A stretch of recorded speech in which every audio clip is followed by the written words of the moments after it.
Hello everyone, welcome to KV teachers guild. So बच्चों, अभी हम स्टार्ट करेंगे क्लास 7 ज्योग्राफी का चैप्टर नंबर 8, जिसका नाम है ह्यूमन एनवायरनमेंट इंटरैक्शंस।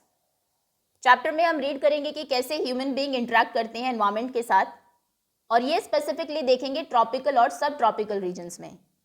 ट्रॉपिकल का मतलब है इक्वेटर के आसपास के जो रीजन्स हैं, जो ऑब्वियसली बहुत ही हॉट और ह्यूमिड होते हैं, एंड सब ट्रॉपिकल मतलब tropic of cancer and tropic of capricorn के इमीडिएट नॉर्थ और साउथ के areas. Okay, so Renuka was excited. Renuka बहुत एक्साइटेड थी क्योंकि श्रीकांत अंकल घर पर आ रहे थे लगभग 4 महीनों के बाद। उनके अंकल श्रीकांत एक वाइल्ड लाइफ फोटोग्राफर थे जो कि बहुत दूर दूर तक ट्रैवल करते थे, और रेणुका का इंटरेस्ट वाइल्ड लाइफ में और फॉरेस्ट में बहुत ही कम उम्र में शुरू हो गया था। जब उनके अंकल ने उनको बुक्स दिखाई नेचर के ऊपर, जिसमें कि डिस्टेंट लैंड्स की, दूर दूर की जगहों की पिक्चर्स थी, वहाँ के लोगों की जो वहाँ पर रहते थे, और ये सब चीज़ें हमेशा ही रेणुका को बहुत फैसिनेट करती थी। कुछ पिक्चर्स यहाँ पर आपको दिखाई भी गई है, people from various parts of the world. In these pictures Renuka, अभी अंकल कहते हैं कि इन पिक्चर्स में you can see people from different parts of the world. Different parts से दुनिया के आपको कुछ लोग दिखाई दे रहे हैं। कुछ ड्राई डेजर्ट्स में रहते हैं, कुछ फ्रोजन लैंड्स में रहते हैं, कुछ हॉट वेट रेन फॉरेस्ट में रहते हैं। They look so different from me, observe Renuka. तो रेणुका कहती है कि ये सभी मुझसे बहुत अलग दिखाई दे रहे हैं। दे मे लुक डिफरेंट, वो अलग हो सकते हैं, लेकिन उन सभी की कुछ बेसिक नीड्स हैं। और बेसिक नीड्स क्या है ह्यूमन बीइंग की? फूड, क्लोथिंग एंड शेल्टर, रोटी, कपड़ा और मकान। श्रीकांत अंकल एक्सप्लेन करते हैं वहाँ पर जो बच्चे हैं वो भी वही चीज़ें करते हैं जो शायद तुम करती होगी। गेम्स खेलते हैं, कई बार आपस में झगड़ा भी करते हैं, उसके बाद मान भी जाते हैं, गाना गाते हैं, डांस करते हैं, फैमिलीज़ की हेल्प करते हैं अलग अलग चीज़ों को करने में। ये सभी बहुत क्लोज रहते हैं नेचर के, और बहुत अर्ली एज में ही their lives have very early in their lives they have learn to care for nature. ये नेचर को केयर करना सीख जाते हैं। They learn how to catch fish, मछलियों को कैसे पकड़ना है, how to collect material from the forest, forest से मटीरियल्स को कैसे कलेक्ट करना है। बच्चे बहुत कम उम्र में ये सीख जाते हैं। अभी जो चैप्टर्स हैं नेक्स्ट 3, 8, 9 और 10, उसमें हम लोगों की लाइफ के बारे में पढ़ेंगे जो कि डिफरेंट रीजन्स में रहते हैं वर्ल्ड के। अभी नेक्स्ट है life in the Amazon basin. उससे पहले एक फैक्ट देखते हैं। When Spanish explorers discovered the Amazon river, Spanish के एक्सप्लोरर्स ने जब अमेजन रिवर को डिस्कवर किया, they were attacked by a group of local tribes. तो एक लोकल ट्राइब थी जो वहाँ पर रहती थी, उन्होंने उनको अटैक किया, जिन्होंने हेड गियर्स पहने हुए थे, ग्रास की स्कर्ट्स उन्होंने पहनी हुई थी, और ये लोगों ने स्पेनिश लोगों को याद दिलाई them to the fierce tribes of women warriors known in ancient Roman empires as Amazons. So ऐसी ही एक हेड गियर्स पहन के, स्कर्ट पहन के एक और ट्राइब थी रोमन एम्पायर में, जो वुमेन की ट्राइब थी, जिनको अमेजॉन कहा जाता था। तो जब उन्होंने इन पर अटैक किया तो उनको उन वुमेन की याद आई, इसीलिए इसका नाम अमेजॉन रखा गया। अगर आपने वंडर वुमेन देखी है मूवी, तो वो इन्हीं वुमेन की ट्राइब्स पर बेस्ड है। ओके, एनीवेज अभी देखते हैं कि अमेजॉन बेसिन में लाइफ कैसी है लोगों की। Before learning about the Amazon basin के बारे में लर्न करने से पहले हम लोग देखते हैं मैप को, और नोटिस करेंगे कि tropical region lie very close to the equator. ये जो रीजन है इक्वेटर के बहुत पास में है, between 10 degree north and 10 degree south, मतलब इक्वेटर इसके बिल्कुल सेंटर से पास होती है। ये साउथ अमेरिका का मैप है, और ये देखिए ये है इक्वेटर 0 डिग्री, 10 डिग्री नॉर्थ और 10 डिग्री साउथ, इसके बिल्कुल बीच में है ये Amazon basin. So it is referred to as equatorial region, तो इसको हम इक्वेटोरियल रीजन भी बोलते हैं अमेजॉन बेसिन को। The river Amazon flows through this region, इस रीजन से अमेजॉन रिवर बहती है। Notice how it flows from the mountains to the west and reaches the Atlantic ocean to the east. So ये North America की western boundary पर ये Andes mountains हैं, यहाँ से ओरिजिनेट होती है अमेजॉन रिवर, यहाँ से फ्लो करती है बहुत सारी कंट्रीज से, जिनको अभी हम डिस्कस करेंगे, और फिर फाइनली जाकर ईस्ट में अटलांटिक ओशन में गिर जाती है। The place where a river flows into another body of water is called the river's mouth. River जहाँ पर जाकर किसी दूसरी वाटर बॉडी में मिल जाती है, जैसे कि यहाँ पर ये ओशन में मिल रही है, इसे हम बोलते हैं रिवर का माउथ। बहुत सारी ट्रिब्यूटरीज हैं जो ज्वाइन करती है अमेजॉन रिवर को। और तब जाकर अमेजोन बेसिन बनता है। The river basin drain portions of Brazil. अभी किन कंट्रीज को ये ड्रेन करता है अमेजोन जो बेसिन है? ब्राज़ील के पार्ट्स, ये ब्राज़ील है ऊपर नॉर्थ में, then parts of Peru, then Bolivia, Ecuador, Colombia and a small part of Venezuela, ये नीचे साउथ की side. Name the countries of the basin through which the equator passes. अभी आपके लिए क्वेश्चन है, इक्वेटर जिन कंट्रीज से पास होती है उन कंट्रीज के आपको नाम बताने हैं। सो इक्वेडोर, कोलंबिया एंड ब्राज़ील। अभी एक वर्ड को डिफाइन किया गया है, ट्रिब्यूटरीज हम किनको बोलते हैं? ये वो छोटी रिवर्स होती है जो कि ज्वाइन करती है मेन रिवर को। The main river along with all it's tributaries that drains an area form a river basin. River का बेसिन हम किसको बोलते हैं? जो मेन रिवर है और उसकी जितनी भी ट्रिब्यूटरीज हैं जो आके उससे मिली है, उन्होंने जितने एरिया को ड्रेन किया है, जहां तक उनका पानी पहुंचा है, उसको हम बोलते हैं रिवर बेसिन या फिर catchment area. The Amazon basin is the largest river basin in the world. और अमेजोन बेसिन जो है ये वर्ल्ड का सबसे लार्जेस्ट रिवर बेसिन है। अभी रीड करेंगे हम यहाँ के क्लाइमेट के बारे में। जैसा कि आप जानते हैं the Amazon basin stretches directly on the equator. Equator के आसपास ही है ये, and is characterized by hot and wet climate throughout the year. और पूरे साल यहाँ पर बहुत गर्मी रहती है और क्लाइमेट वेट ही रहता है। दिन में और रात में ऑलमोस्ट हर दिन इक्वली हॉट और ह्यूमिड होते हैं। स्किन बहुत स्टिकी फील करती है क्योंकि एयर में मॉइस्चर कंटेंट ऑलरेडी बहुत ज़्यादा है, ह्यूमिडिटी बहुत ज़्यादा है, तो वो पसीने को सोखती नहीं है। लगभग हर दिन बारिश होती है, that too without much warning. The day temperatures are high with very high humidity. दिन में बहुत ज़्यादा हाई टेम्परेचर रहता है, गर्मी ज़्यादा होती है, बहुत ज़्यादा ह्यूमिडिटी भी होती है। रात में टेम्परेचर थोड़ा सा नीचे जाता है लेकिन ह्यूमिडिटी उतनी ही हाई रहती है। ओके, अभी हम पढ़ेंगे रेन फॉरेस्ट के बारे में। As it rains heavily in this region, क्योंकि बारिश बहुत ज़्यादा होती है इस रीजन में, तो थिक फॉरेस्ट यहाँ पर ग्रो हुए हैं, जैसे कि ये पिक्चर में आपको दिखाया गया है। The Amazon forest, Amazon rain forest को हम लंग्स भी बोलते हैं वर्ल्ड के, क्योंकि बहुत ज़्यादा ऑक्सीजन ये जनरेट करते हैं। The forest are in fact so thick that the dense roof created by leaves and branches does not allow the sunlight to reach the ground. अभी ये जो फॉरेस्ट है, इनकी जो कैनोपी है वो इतनी बड़ी होती है कि यहाँ के जो ट्रीज हैं वो अलाउ ही नहीं करते कि सनलाइट ज़मीन तक पहुँचे। धरती तक सूरज की किरणें आती ही नहीं है, तो ग्राउंड हमेशा डार्क, अंधेरा वहाँ पर रहता है और डैम्प रहता है। बारिश हुई है, पानी है, वैसे भी एयर में ह्यूमिडिटी बहुत ज़्यादा है, सनलाइट भी नीचे तक नहीं आई, तो वो वाटर इवापोरेट नहीं होता।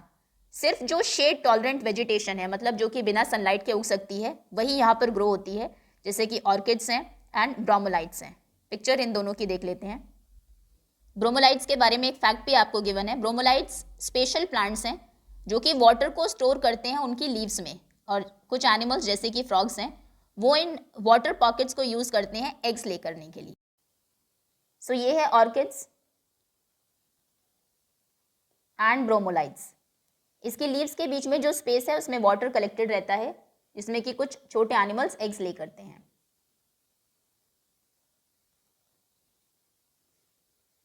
The rain forest is rich in fauna. तो यहाँ पर प्लांट्स की तो इतनी वैरायटी है ही, साथ ही साथ फौना मतलब एनिमल्स और बर्ड्स की भी बहुत सारी स्पीशीज मिलती हैं। बर्ड्स सच एज टूकन्स, ये पिक्चर भी आपको दी गई है, तो टूकन बर्ड यहाँ पर मिलती है। हमिंग बर्ड्स, ये नाम आपने पहले भी सुना होगा, ये ऐसी अकेली बर्ड है जो कि बैकवर्ड भी फ्लाई कर सकती है। ये है humming bird.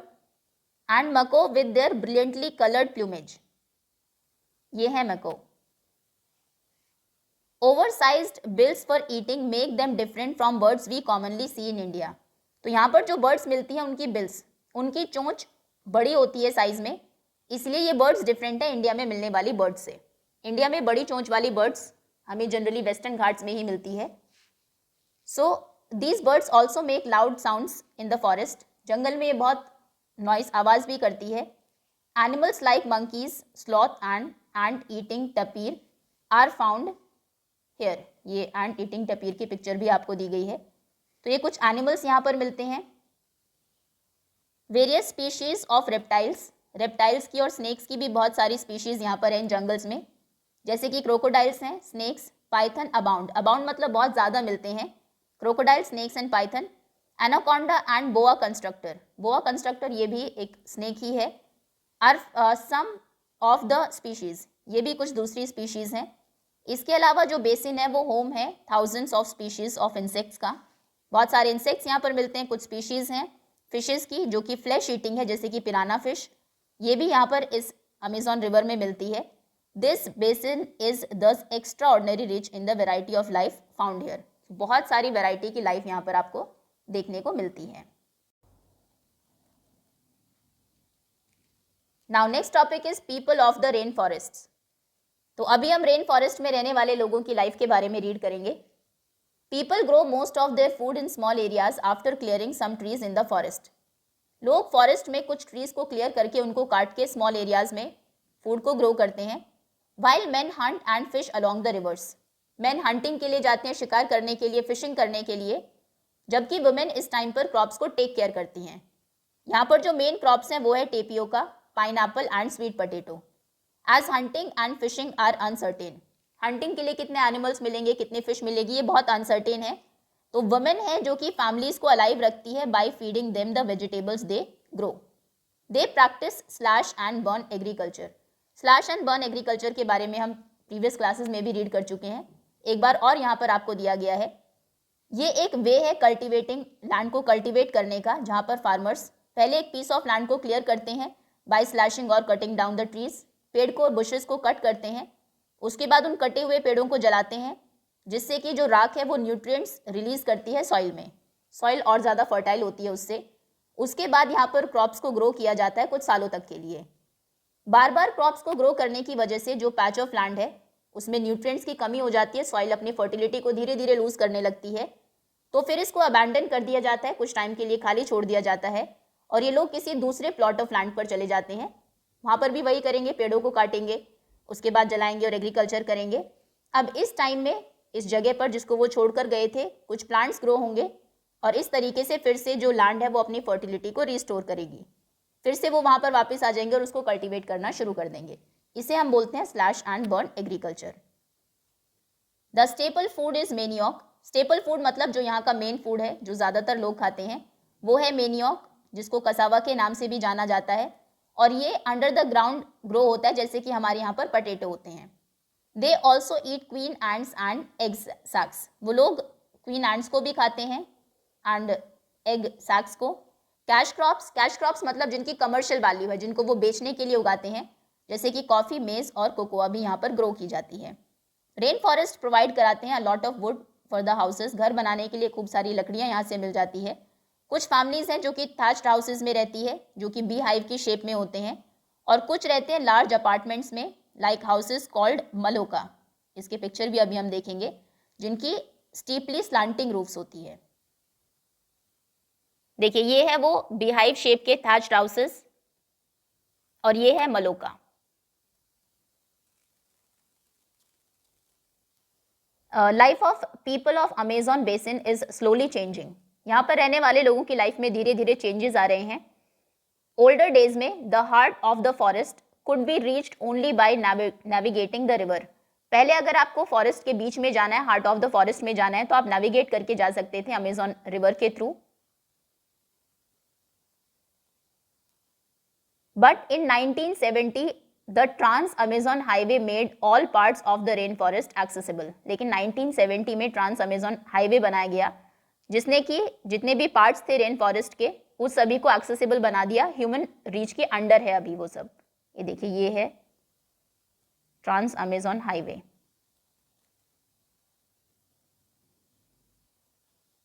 Aircrafts and helicopters are also used for reaching various places.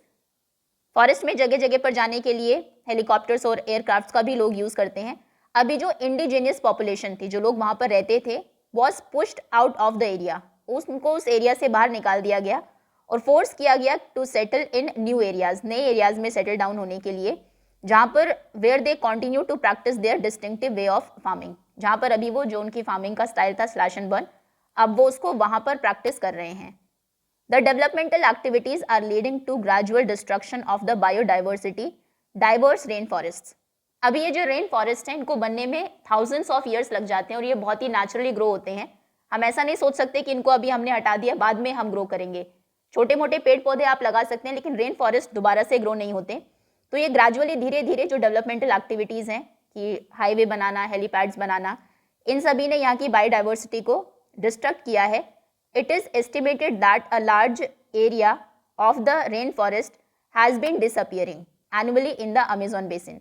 और ये देखा गया है कि बहुत बड़ा एरिया रेन फॉरेस्ट का धीरे धीरे डिसअपियर हो रहा है अमेजॉन बेसिन का एनुअली। अगर हम देखें, आपको यहाँ पर एक डिस्ट्रक्शन की पिक्चर भी दिखाई गई है 8.6 फिगर।